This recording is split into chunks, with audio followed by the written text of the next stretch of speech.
von 2000. Das Handy, es tut mir leid. Das ist meine Mutter. Kann ich ganz kurz ran?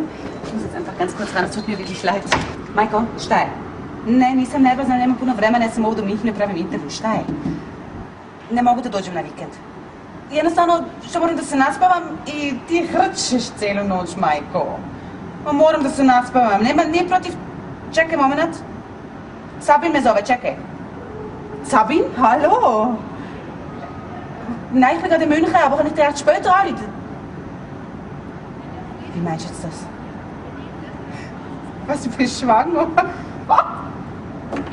Ja, und bald ist's. Oh mein Gott! Hey, ja, ich gratuliere! Oh mein Gott!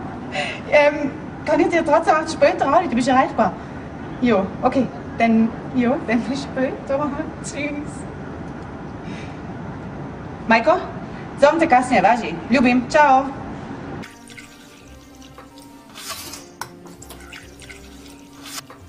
Es machte Spaß, Linda beim Erzählen zuzuschauen. Jedes ihrer Worte sprach sie mit einer schlafwandlerischen Selbstsicherheit aus, dass ich die ganze Zeit nur neidisch nicken konnte. Wobei ich natürlich versuchte, mein Nicken zustimmend und nicht neidisch aussehen zu lassen. Bei den Gangbang habe ich auch mal mitgemacht. War als Erfahrung nicht schlecht, aber nochmal würde ich es auch nicht machen. Mit all diesen Worten ließ sie mich allein in der tiefen Stille der Küche zurück und biss herzhaft in ihr Erdbeercroissant. Wie jemand anders. Ich habe einen ganz gewöhnlichen Vornamen. Silvi. Aber alle vergessen ihn immer. Silvi.